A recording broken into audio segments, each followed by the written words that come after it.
Buenas tardes, amigos televidentes, qué gusto saludarles. Soy José Toledo y desde hoy estaremos al frente de este nuevo programa que en otras ocasiones y en otros medios de comunicación también ya lo hemos transmitido. Este programa se llama Hora Cero y de 13 a 14 horas durante todos los días, es decir, de lunes a viernes, estaremos transmitiéndoles todo lo que significa la problemática a nivel nacional e internacional, el análisis de esos temas a fondo y por supuesto con invitados de lujo. RTW24, Canal TV Digital y OnePlus serán los canales y plataformas por donde emitiremos este programa que busca, como hemos dicho, analizar los grandes temas que nos preocupan a todos. Desde aquí, en vivo, estaremos en el set principal con Andrea Endara, politóloga, a quien le agradecemos su presencia. Muchas gracias, Andrea.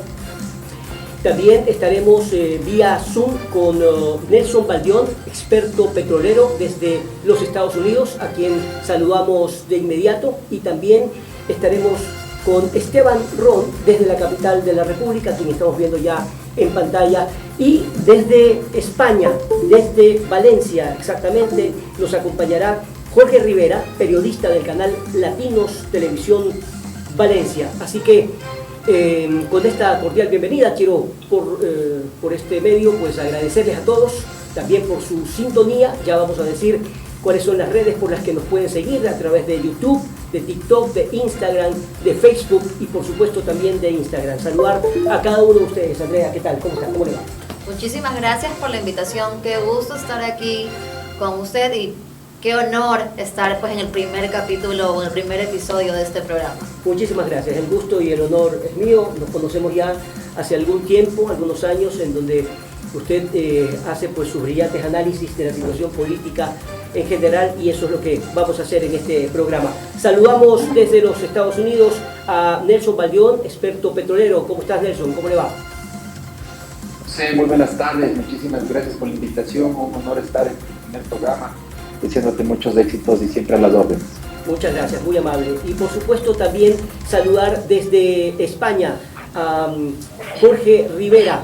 Jorge ha cubierto durante estas 2 semanas terribles que ha tenido que sufrir la comunidad de Valencia allá en España, todo lo que ha sucedido con respecto a el desastre provocado por las lluvias y demás fenómenos climáticos. Jorge, ¿cómo estás? ¿Cómo te va? Buenas tardes, buenos días. Tengo entendido ya allá en Ecuador. Sí, efectivamente, como lo decía, hemos tenido ya esta es la tercera semana luego de esta emergencia que ha provocado la Dana y que ha dejado un gran número de personas fallecidas, entre estas una persona de nacionalidad ecuatoriana.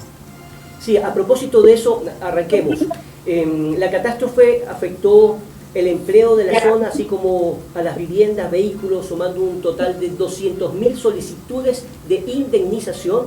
Y después de estas 3 semanas, efectivamente, después de la devastadora inundación provocada por la Dana, que dejaron 219 fallecidos y 13 personas desaparecidas en la provincia de Valencia, los esfuerzos y limpieza empiezan a dar paso a la evaluación de los daños. Pero también, Jorge, tú que has cubierto desde el momento instante del desastre, es impresionante la forma en que los ciudadanos, los voluntarios han ido a acudir para poder soportar, todo lo que ha ocurrido y también darles el aliento a las personas perjudicadas. Tanto así que veía en algunos videos que ahora hay una calle que se llama Voluntarios, justamente en honor a aquellos que han ido o que acudieron de manera inmediata y solidaria. ¿Cómo has vivido desde el primer momento, hace 3 semanas, esta situación? Así es, José, hemos estado efectivamente desde el pasado día 29 de octubre, cuando se presentó la emergencia, acompañando a los afectados en la zona, dando cuenta de lo ocurrido, y aún se puede percibir la devastación. La verdad es que el término para describir lo que hay es desolación. Y la respuesta ciudadana, de forma espontánea, sin que nadie hubiera llamado precisamente, simplemente por la simple intuición de que se necesitaban manos en esa zona, pues los jóvenes, especialmente de Valencia Capital, porque hay que precisar que en Valencia Capital básicamente no se vio afectada, ¿no? Gracias a la canalización del río Turia, o mejor dicho, desviación del río Turia. Pero un trabajo que se hicieron hace muchos años, porque por allá en el año 57 sí que se había anegado Valencia. Las danas son fenómenos que se repiten en esta región del Mediterráneo con cierta frecuencia. Se le hicieron los trabajos para defender a la capital, Valencia, pero no al resto de poblaciones. Y efectivamente el día 29, cuando se presentó un aguacero sin precedentes en muchos años, cayeron más de 500 litros de agua por metro cuadrado, y cuando los organismos encargados de vigilar la meteorología esperaban unos 180. Hablamos de un aguacero de proporciones impensables hasta para los propios expertos. Esto cayó efectivamente en la parte alta de la provincia. En la parte baja, es decir, en la zona donde desemboca, que es en el mar Mediterráneo, prácticamente ni llovió. De tal manera que a muchas poblaciones les tomó por sorpresa la riada. Y es eso lo que ha causado pues todo el desastre, toda la tragedia. Ahora bien, Jorge, luego, perdóname que te interrumpa. Más adelante vamos a abordar algunos temas puntuales para ir inclusive rodando algunas imágenes de las coberturas que han podido hacer ustedes. Recordemos que estamos conversando con Jorge Rivera, que es un periodista de la televisión Latinos de Valencia, es decir, el Estado permanentemente con sus equipos periodísticos haciendo las coberturas y viendo lo que ocurre. En la semana pasada conversaba con los miembros de la Embajada Ecuatoriana y también del Consulado allá en España, y nos decían que durante todos estos días han recibido permanentemente la ayuda de gente que está enviando donaciones para ser repartidas en esas zonas, pero también hay una particularidad, que con respecto a los 13 desaparecidos, aparentemente hay más desaparecidos, ya lo vamos a conversar con Jorge, pero aquí hay un tema bastante importante, que de los desaparecidos, los españoles dicen 13 desaparecidos españoles, pero tal vez hay algunos latinos, es decir, ecuatorianos, peruanos, colombianos, que ya son nacionalizados españoles y son catalogados como tal. Así que de eso conversaremos más adelante. Por favor, quédate pendiente de nosotros, estimado Jorge, para volver con ese tema. Pero antes abordemos uno de los temas más tremendos que está ocurriendo en nuestro país, esta crisis energética que nos enfrenta, que realmente nos provoca pues una insatisfacción tremenda. Hay problemas a todo nivel, no solamente el tema político, hay muchos empleos, muchas empresas que están sufriendo, etcétera, pero hay que continuar y seguimos, como decimos nosotros en Ecuador, hemos aprendido a ser resilientes por obligación y también somos disruptivos, ¿no? Buscamos qué hacer, pero mientras tanto, ¿cuál es el análisis y cómo nos ha golpeado en materia política también de cara a lo que está sucediendo en pocos instantes ya, una campaña preelectoral?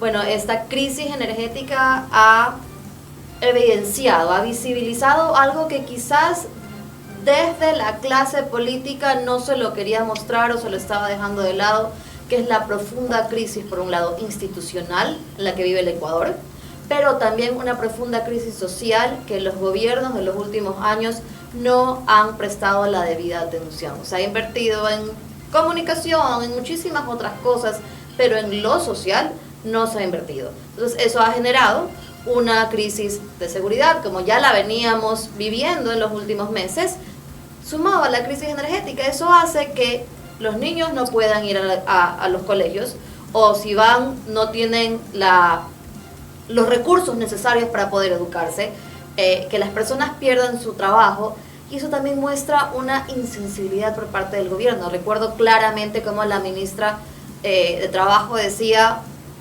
sale más caro votar a alguien que comprar un generador. Sí, correcto, pero ¿y si las empresas no tienen ni para votar a la persona ni para comprar el generador? ¿Qué pasa? Ya hemos visto, de acuerdo a cifras tanto de la Cámara de Comercio como del propio IES, como ya han ido generando miles de despidos a lo largo de estos meses, de estos 60 días ya de cortes energéticos. Esto va a traer una crisis migratoria bastante grande, y diría yo que más grande que la de los 90 con la crisis que tuvimos por la dolarización. ¿Cómo nos ve el mundo en este momento, Nelson Valdeón, que está en Estados Unidos, experto petrolero, la crisis energética que también, por supuesto, deriva en problemas petroleros, aparte una inestabilidad enorme en Petroecuador, varios funcionarios en este gobierno que también provoca justamente una inestabilidad? ¿Cómo está visto esta situación? Lo decíamos en una entrevista la semana pasada en otro medio, Nelson, que efectivamente la situación es muy grave, pero ¿qué es lo que se aprecia desde el exterior y de cara a ya este mes y medio que falta por concluir el año 2024? José, muchísimas gracias. Básicamente, ¿cómo se le ve al Ecuador? Pues se le ve como un país que realmente está muy complicado. Nosotros, desde el análisis que hacemos del riesgo país, es bastante elevado el que tiene el Ecuador. No es sujeto de credibilidad, tiene todavía el problema del Yasuní-TT, que es un bloque que por primera vez en un país a nivel mundial se toma la decisión de cerrar un bloque petrolero. Aparte, en las pocas noticias que hay de Ecuador, las que salen es de violencia, del tema de apagones de 12 horas, que es lo que siempre resalta en las noticias, pero en definitiva eso es lo que marca la agenda de un país para poder generar la confianza necesaria para poder ver las opciones de inversión en un país que es altamente rico en petróleo, altamente rico en minerales. Cuando hay agua, el gobierno en este mes y medio, o qué está haciendo para mostrar una nueva cara, tomando en cuenta que además estamos en medio de esta crisis política, económica, social, de inseguridad, etcétera, también marcado por la campaña política? Internacionalmente no se ha visto un movimiento de las acciones del país. Acabamos de pasar una cumbre iberoamericana donde realmente no hubo presidentes que realmente vean la cara buena del Ecuador y que puedan hablar bien del país para poder fomentar las inversiones. Entonces, en ese caso es un trabajo de la diplomacia internacional, específicamente la Cancillería, que sus embajadores lleven inversiones del Ecuador. Pero, por ejemplo, en el tema de Canadá, Estados Unidos, no hemos visto empresas que realmente estén haciendo inversiones, porque entendería que es por el panorama que ellos analizan y sus embajadas en el país les comienzan a analizar. Yo creo que en ese punto es importantísimo que el gobierno en este momento dé señales efectivas y atractivas de inversión. Por ejemplo, yo siempre hablo del tema de la licitación de bloques petroleros para que justamente la ineficiencia que tiene Petroecuador pues pueda ser transferido estos bloques al ministerio para que se liciten y vayan a iniciativa privada. Pero hasta ahora no hemos visto. La semana pasada el señor viceministro de Hidrocarburos anunció que al fin, después de casi 3 años, va a salir a licitación el bloque 1667. Se ha escuchado en el mundo petrolero, pero realmente es una licitación que después en el gobierno anterior pues se había pedido que se haga en 3 meses, vamos casi 2 años.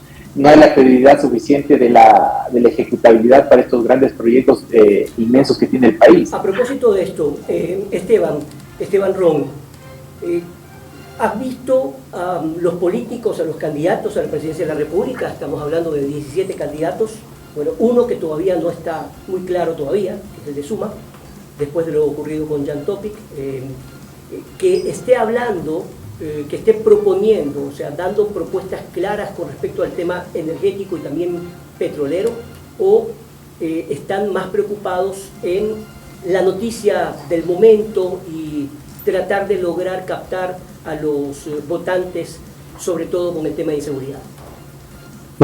José, Andrea, Jorge, Nelson, siempre es un gusto.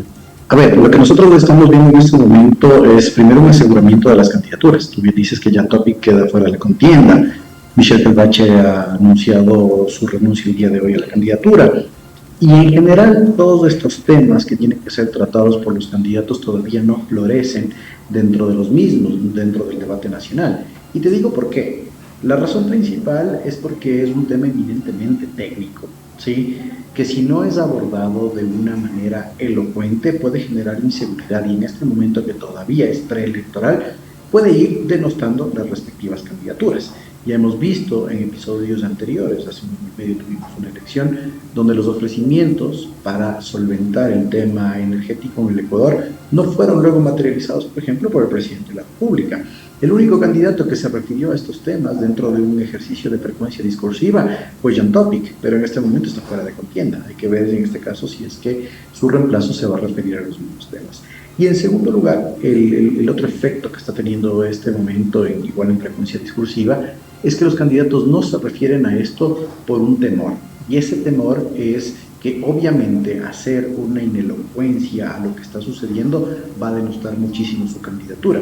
Y están dejando que el presidente de la República, presidente candidato, asuma en este caso la carga social, la carga económica y la carga política que le está pesando en esta crisis para que su candidatura vaya bajando y ellos poder aprovechar esos nichos votacionales que se vayan generando. Creo que ese sería el estatus actual, estimado José. Perfecto, vamos a ir a una primera pausa comercial y continuamos con más de todos estos temas que estamos abordando, que por supuesto todos son importantes, lo que ocurre en el país y la repercusión a nivel internacional. Ya regresamos.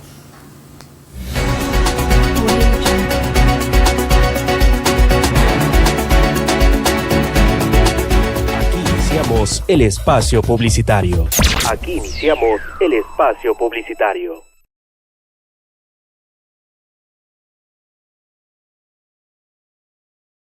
¿Alguna vez has soñado con crear tu propio programa de televisión, un video comercial, un podcast, conferencias o streaming? En Canal TV Digital hacemos que esas ideas se hagan realidad. Aquí solo trabajamos con lo mejor. Equipamiento de última generación para asegurar la más alta calidad en cada producción. De noticias, farándula o de deporte. Un escenario de entrevistas. Un espacio más. Tenemos cita. Alquilar nuestro estudio es fácil. Elige la fecha y el espacio que necesitas y listo.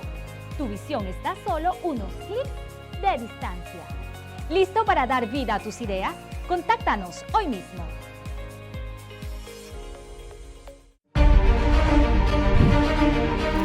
¿Cómo están? Soy José Toledo. Desde el 18 de noviembre, de 13 a 14 horas, de lunes a viernes, Hora Cero, un programa de entrevistas y análisis de la coyuntura nacional e internacional en un pool de medios, por Canal TV Digital, RTW24 y OnePlus. No se lo pierda. Todos los ecuatorianos estamos en busca de una solución al problema de la inseguridad.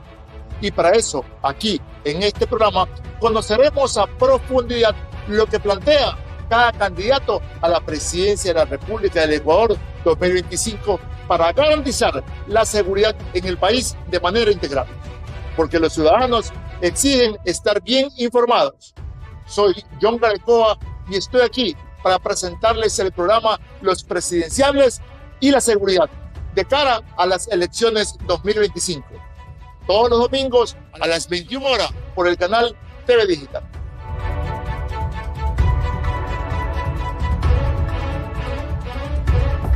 Aquí finalizamos el espacio publicitario. Aquí finalizamos el espacio publicitario.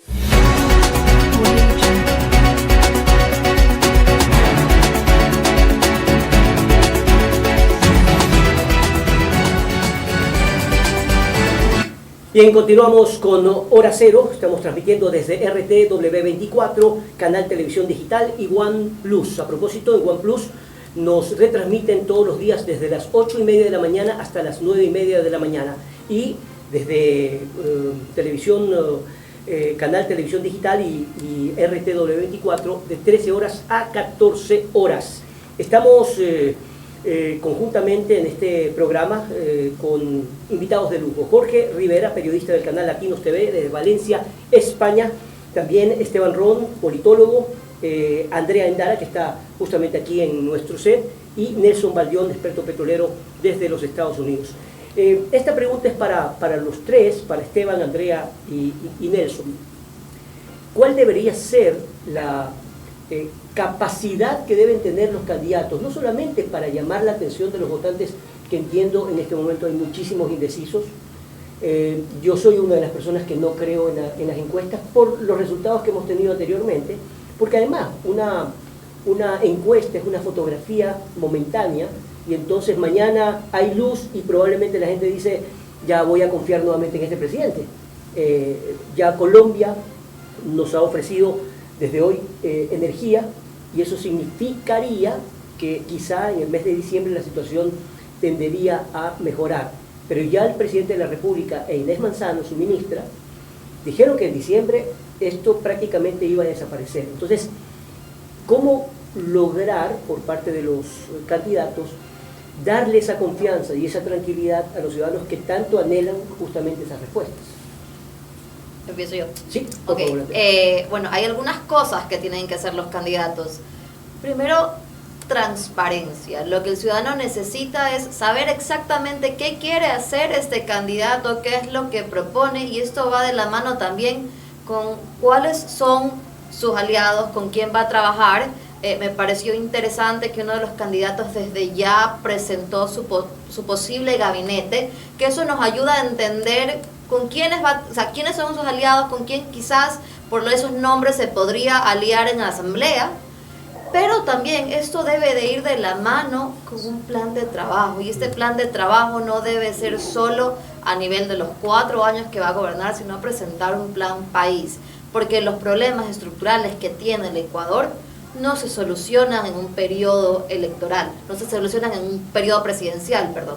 Entonces debe crear un plan de trabajo para que él, si es que se reelige, en el caso de que sea alguien que pueda reelegirse, o la siguiente persona que lo suceda en 4 años más, pueda continuar con este programa.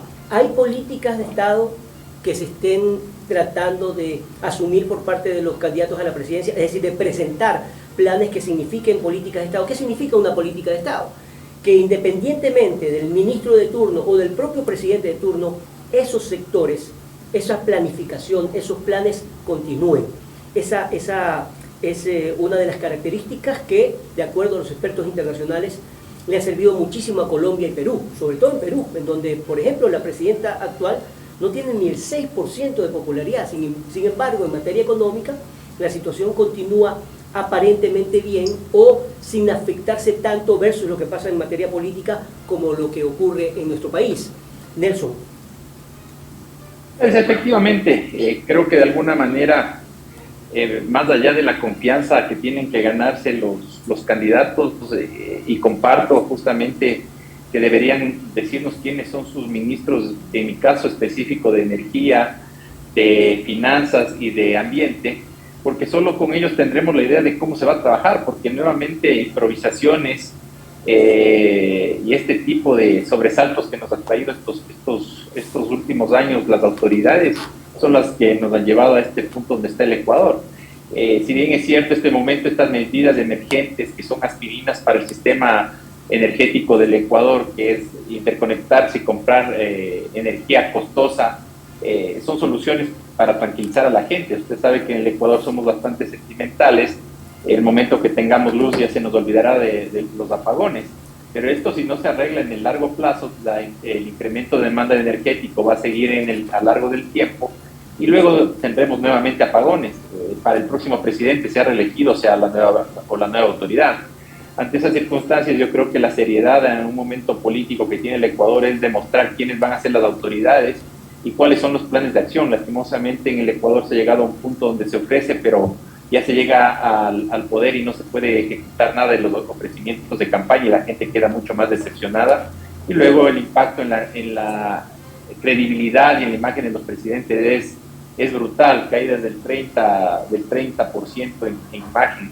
Entonces, básicamente, para recuperar un sector energético, sobre todo petrolero, que es la columna vertebral económica del país y creo que es el sostén de la dolarización, pues simplemente necesitamos exigir mucha más seriedad, transparencia, que permita justamente que los grandes contratos mineros, petroleros y energéticos puedan hacerse en el Ecuador para no tener que depender de las importaciones, ya que lastimosamente si se sigue importando al ritmo que se está dando de derivados como el diésel, de energía, pues el Estado va a seguir en un círculo vicioso que está llevándole a una iliquidez que está afectando la cadena de pagos en el Ecuador.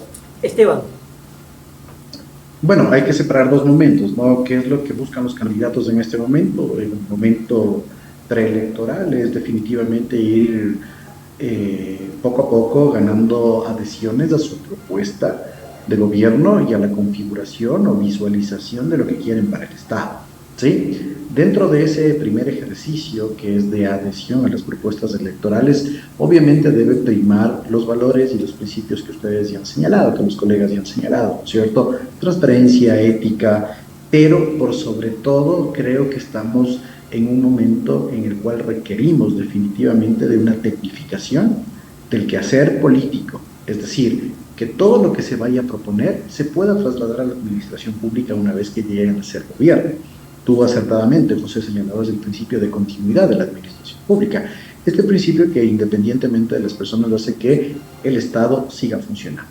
Y en ese sentido, una vez que estos candidatos ya se vuelvan autoridades, creo que la agenda del Ecuador, en este caso, verse en un tema de contención de las crisis multisectoriales y también multinivel que tenemos, ¿sí? ¿A qué me refiero con eso? No solo hay crisis en el ámbito energético, hay crisis en el ámbito de seguridad, hay crisis en el ámbito de salud, hay crisis en el ámbito de empleo. Entonces estamos en un espectro bien complicado de gobernanza. Entonces, ¿qué es lo que se requiere?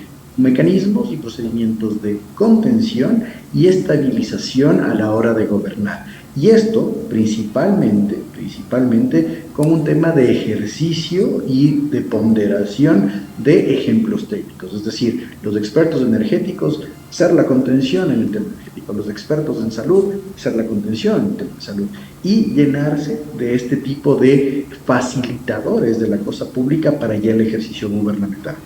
Ahora bien, empecemos contigo, Esteban, justamente sobre este capítulo, ¿no? Hay mucha gente que dice que el debate presidencial va a ser tan clave como el debate anterior, en las candidaturas anteriores, en donde el ahora presidente Noboa logró impactar tanto que dio un cambio absoluto y golpeó el tablero político para convertirse en el ganador justamente de esas elecciones. Entonces la gente piensa, en general, que el debate va a ser clave, pero para convencer a los ciudadanos no solamente hay que hablar bien o hay que mostrar cifras de lo que se puede lograr, sino también cómo lo van a hacer.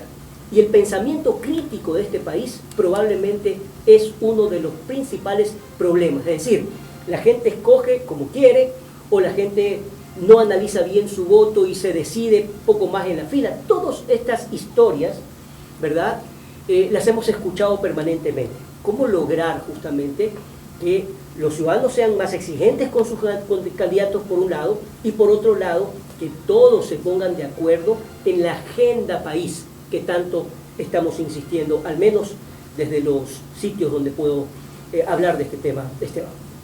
Son realidades utópicas a las que hace referencia José, pero es lo que todos aspiramos como ecuatorianos, ¿no es cierto? Ya estamos en un cono del silencio de crisis y del cual no podemos salir año tras año.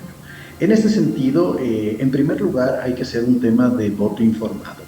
Te voy a hablar desde los elementos formales. Voto informado, leer los planes de trabajo que efectivamente se proponen, como tú dices, pensamiento crítico, pero algo que es muy importante que se está dando en la realidad ecuatoriana en los últimos meses, este esquema del fact-checking, ¿cierto? Es ver si es que efectivamente las propuestas se pueden lograr. Y ahí es donde cada uno, desde sus nichos académicos o científicos, podemos empezar a criticar. Eso por un lado.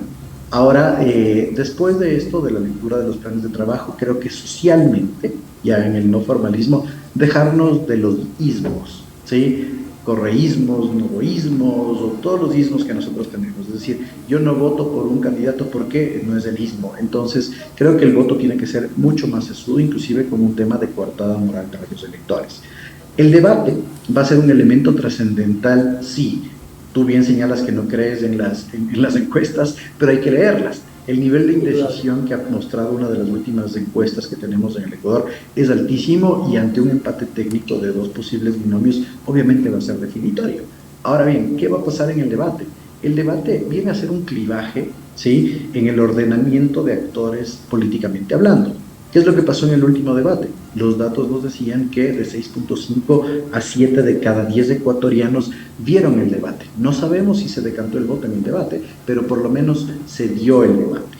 Puede ser un elemento, como te decía, un clivaje transicional de votos, pero va a ser un debate bien complicado por la cantidad de candidatos, por el esquema que ya el Consejo Nacional Electoral ha dado de una subdivisión en grupos. Sin embargo, aquí lo que cabría es que efectivamente los candidatos ya no lleguen con un discurso estrictamente ideológico o político, porque la política ya ha tomado los espacios técnicos de la administración pública y los resultados son los que estamos viviendo.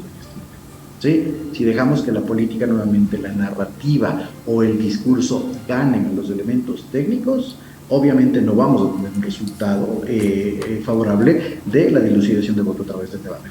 Nelson, ¿cuál es tu opinión con respecto a ese tema? Bueno, yo creo que el análisis, como Esteban lo comenta, tiene que ser mucho más profundo, sobre todo en este debate nacional, que hemos caído en una trampa, en una suerte de los ismos que Esteban lo menciona. Mientras no salgamos de si fuiste del anterior gobierno hay que eliminarte, o si vienes del nuevo tienes que poner gente inexperta y no sabes, simplemente estaremos en una rueda con lodo sin fin, que se tira todo el mundo lodo, y por haber participado en otra administración pública, por más expertise que tengas, eres estigmatizado. Pues simplemente grandes técnicos que tienen experiencia en el sector público no van a poder participar. Para juzgar está la justicia, pero nosotros tenemos que enfocarnos en los recursos humanos que se tiene en el Ecuador, para que básicamente puedan salir procesos altamente complejos en la administración pública. Y desde ese punto de vista el debate tiene que ser elevado.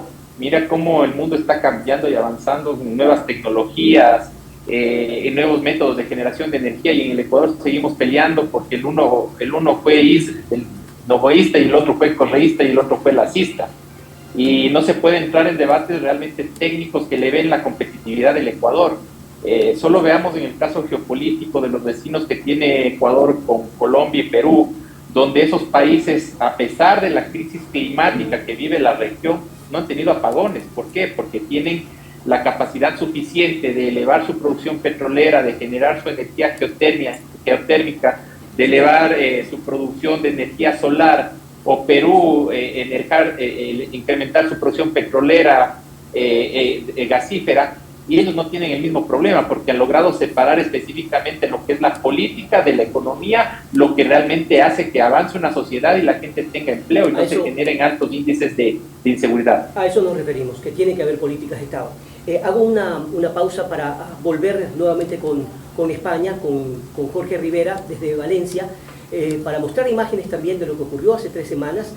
Recordemos una cosa muy importante: en España casi 500.000 personas son de Ecuador. Estamos hablando de 480.000 personas ecuatorianas. Por lo tanto, hay muchísimo interés y preocupación de lo que está ocurriendo con Valencia, en esta comunidad tan hermosa. Tuve la oportunidad de conocer Valencia, que está más o menos a 1:30, 2 horas en tren desde Madrid. Es una población realmente sensacional. De hecho, una de las principales ciudades para vivir, recomendadas para vivir, que ha pasado pues por este dramático hecho. Aquí estamos viendo imágenes ya de voluntarios como acuden conjuntamente con bomberos y demás a rescatar y a sacar adelante a estos pueblos. Jorge, coméntanos por favor, desde tu experiencia, qué es lo más desgarrador que te tocó cubrir y cómo está la población ahora 3 semanas después. 3 semanas después, José, Rodémonos imágenes, por favor. Hay que decir primero que el temporal ha empezado a remitir, afortunadamente, pero hasta la semana anterior alcanzamos a tener todavía alerta roja, lo que quiere decir riesgo, y también la DANA se trasladó hacia otras comunidades, como es el caso de Málaga. Aparte de la devastación que dejó en la provincia de Valencia, en el área metropolitana de Valencia específicamente, aunque también de Valencia capital se vio afectada al sector La Torre, hay que decir que ha dejado una enorme tormenta política, una confrontación entre el gobierno autonómico regional y el gobierno nacional. El pasado viernes tuvo que comparecer en las Cortes regionales el presidente de la Generalidad, Carlos Mazón, y la verdad es que no logró convencer a la oposición y a gran parte de la ciudadanía, que recordemos, por primera vez en todo este contexto, todo este debate político, atacaron a las autoridades, incluidos los reyes. Posteriormente, la semana anterior, vimos también una enorme manifestación sin precedentes pidiendo responsabilidades políticas. No sabemos quién va a salir aquí peor librado, si el gobierno autonómico o el gobierno nacional. Ambos tenían competencias a la hora de atender la emergencia, pero parece que los protocolos con los que contaban se quedaron cortos. Jorge, tengo varias preguntas cortitas para tener clara la película. En este momento, ¿cómo está el clima? ¿Qué es lo que se ha previsto? Porque la semana pasada se hablaba justamente nuevamente de que iban a haber más problemas. No, afortunadamente, como le decía, el temporal empieza a remitir, ya ha regresado el buen tiempo. Esto también está facilitando las tareas de recuperación de la zona, porque de todas formas, como todo lo que se anegó, lo que trajo fue lodo. Imagen es impresionante, el trabajo que estaban Jorge, haciendo los organismos, sí, el trabajo que estaban haciendo los organismos como bomberos, el ejército, la policía y los voluntarios, de alguna forma se estaba viendo también un poco empañado por las lluvias que no cesaban. Entonces, en la medida que calienta el sol, pues facilita ese trabajo de los voluntarios y los organismos especializados. Perfecto. Le estaba comentando. Sí, dale. Te escucho. Sí, le estaba comentando acerca del gran debate político, porque también dicen que la situación en la que nos encontramos obedece a que las autoridades se tardaron un poco en mover el personal adecuado hacia la zona, ¿no? Ese es un debate que va a quedar y no sabemos quién, en este caso será en las próximas elecciones, se verá a quién castigue la sociedad. Por otra parte, sobre el número de fallecidos, el balance oficial, hoy se ha elevado ya a 219 las víctimas mortales en la provincia de Valencia. 219, de las cuales 193 son de nacionalidad española y 26 de otras nacionalidades. Una de Ecuador, igualmente una de Venezuela, otra de Colombia, otra de Paraguay. Pero hay que matizar, y este es un trabajo que nosotros hemos venido realizando, que entre las 193 víctimas mortales españolas también hay extranjeros. ¿Cómo se explica que españoles extranjeros que hayan fallecido ahora aparezcan como españoles? Pues simplemente como llevaban tiempo aquí, muchos han querido la nacionalidad, y lo que hacen las autoridades encargadas de identificar, lo que hacen es que las pasan como nacionales. Entonces, el número de extranjeros fallecidos en esta tragedia es superior al que de momento están reflejando en los boletines del CIC, primero, que es el Centro de Coordinación. Sí. Correcto. Primero, muchas gracias por tu importante aporte informativo, que también tranquiliza a muchas de las familias ecuatorianas que tienen a sus familias también en diferentes partes. En Valencia es una de las ciudades donde hay muy buenas universidades y por lo tanto muchísimos ecuatorianos jóvenes están viviendo allá, así que hubo muchísimo temor y preocupación aquí en el Ecuador. Gracias a Jorge Rivera por haber aportado con respecto a esta información, y estaremos pendientes de lo que ocurra en Valencia en los próximos días y en diferentes ciudades también de España. Vamos a ir a una pausa comercial antes de irnos a la parte final de nuestro programa.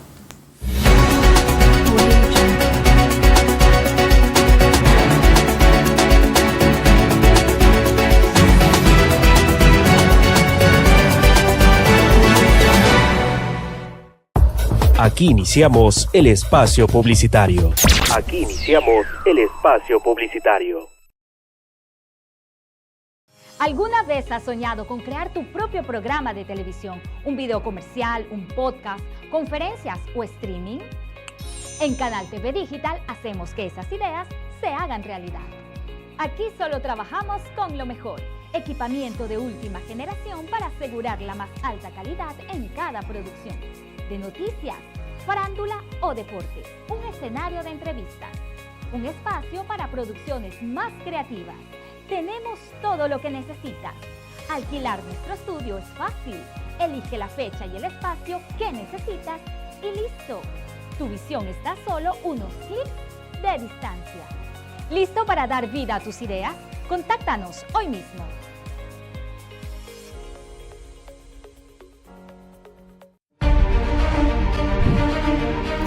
¿Cómo están? Soy José Toledo. Desde el 18 de noviembre, de 13 a 14 horas, de lunes a viernes, Hora Cero, un programa de entrevistas y análisis de la coyuntura nacional e internacional en un pool de medios, por Canal TV Digital, RTW24 y OnePlus. No se lo pierda. Todos los ecuatorianos estamos en busca de una solución al problema de la inseguridad. Y para eso, aquí, en este programa, conoceremos a profundidad lo que plantea cada candidato a la presidencia de la República del Ecuador 2025 para garantizar la seguridad en el país de manera integral. Porque los ciudadanos exigen estar bien informados. Soy John Garecoa y estoy aquí para presentarles el programa Los Presidenciables y la Seguridad de cara a las elecciones 2025. Todos los domingos a las 21 horas por el canal TV Digital.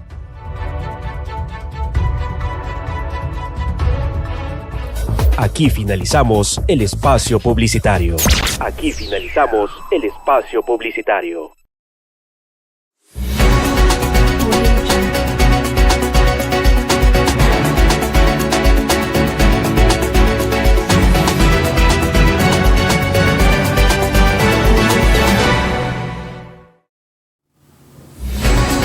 Continuamos con la parte final de nuestro programa Hora Cero, analizando la situación del país y por supuesto también la preocupación que teníamos y que tenemos los ecuatorianos con respecto a lo ocurrido en Valencia, en España.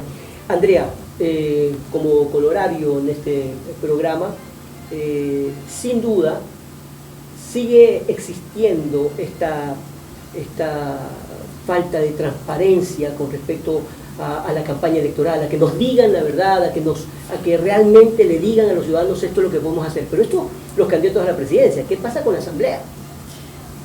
Pasa exactamente lo mismo y aquí creo que ya que estamos llegando al final hay que hacer un llamado a la ciudadanía a que exijan realmente a estas personas que quieren representarnos, que nos digan cuáles son sus propuestas y que también cuando ya lleguen al poder hagan este ejercicio de estar expectantes, de utilizar los mecanismos que nos da la Constitución para poder ver que estén haciendo realmente su trabajo, porque si la ciudadanía, la sociedad civil no empieza a empoderarse y a exigirle a la clase política que haga su trabajo, no vamos a salir de este problema. Esteban, ¿hay posibilidad de que tanto la Asamblea como el Ejecutivo puedan trabajar en conjunto para sacar esas leyes que tanto necesitamos y que el país se enrumbe en el próximo año?